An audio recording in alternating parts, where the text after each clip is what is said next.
quickly!" Maya screamed to her friend Natasha as she grabbed her hand and led her to the grove just behind their apartment block. "They are going to cut down the mango grove and make a building there," she whispered loudly in Natasha's ear. "What?" Natasha could not believe it. "They cannot do that. Shaggy lives there, and so does Cuckoo."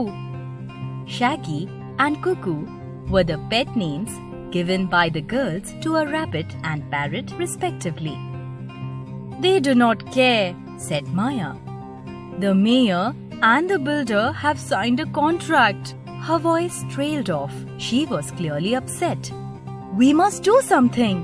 Natasha was thinking fast, nodding firmly as though making a decision of their own. They both turned around and walked towards the central library.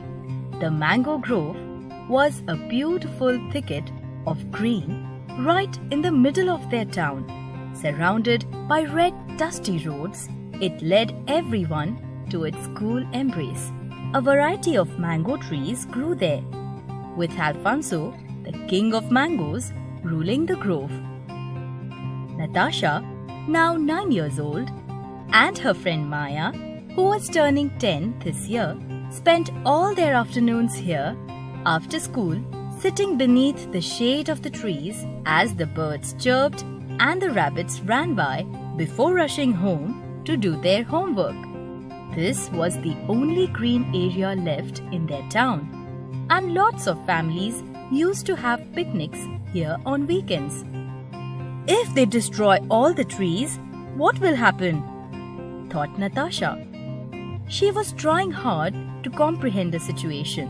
Then, as if thinking aloud, she blurted, "Fools! Don't they know how important trees are? They are the lungs of our town. How dare they even think of doing this?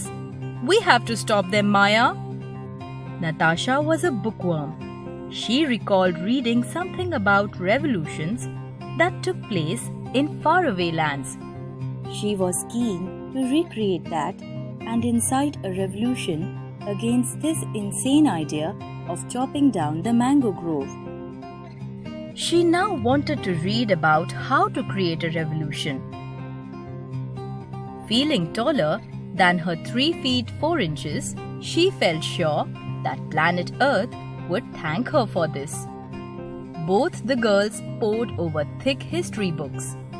After what seemed ages, Maya clicked her fingers. "Here it is, Natasha. We need to collect lots of thick bamboo sticks and march to the government office." Natasha was skeptical. "Where will we get all this stuff from? We have to find another way." "There is no other way," Maya said, grinding her teeth. "We have to stop them, Natasha, or the town will lose its only picnic area and Shaggy will lose his home." The thought of the little brown rabbit losing his home disturbed Natasha. She got up immediately. "Let's round up our friends and get the sticks and bats ready." The next day, the girls reached school early and went from classroom to classroom gathering support. The word spread like lightning, and soon the 2-girl army grew into a 150-strong army. There was an old abandoned house close to the school. Its courtyard was used as a stockyard as bats and hockey sticks and other bamboo sticks piled up. One child arranged a van that would carry all their ammunition to the government building. Friday was a holiday in school, but the government offices would remain open. Children had decided to meet outside the abandoned house at 9 a.m. sharp. They were going to tell their parents that they were having an activity organized by the school near the government building on Friday, and then no one knew what they were going to do, except that they were going to revolt. Tell the government people to drop the idea of chopping down the mango grove. Or no one knew the answer to that question yet. Disaster! My dad knows what is happening, Maya called Natasha on Thursday night. What? How? Natasha was shocked. Maya started crying. All the bravery washed away in her tears. I was counting from the list as to who was coming, and my dad heard me and took the paper from my hands and asked me to tell him what was going on. Maya said, gasping for breath. I had no choice. Now he has called the other parents and they all know. See, there they are, Maya screamed, pointing towards a group of adults heading towards her house. Natasha rushed out in her night dress and almost flew to Maya's house. You silly girls, do you think you can fight the government? The decision has been made. The grove is going. There will be beautiful apartment buildings, and the builder will plant a few trees and have some gardens. But the grove is gone. Do you understand? I want no more of your harebrained schemes from now on. Natasha's dad had made his views clear. All the parents agreed that they would let their children know, and now that the matter was under control, everyone dispersed. But what about Shaggy and Natasha was cut short by her father. Stop being childish, Natasha. It is only a rabbit. It can dig a hole anywhere. And stop giving names to birds. You don't know one from the other. They all look the same anyways. He dismissed her concerns. No, they are not all the same. I can easily tell one from the other. Tell me, Dad, if someone destroyed your home, will you be able to go and build another one just like that? She was really very angry. Similar arguments were going on in almost every third house in the town. The children were angry and were trying to convince their parents to give them permission for this revolt. Friday morning came. What is all this chaos?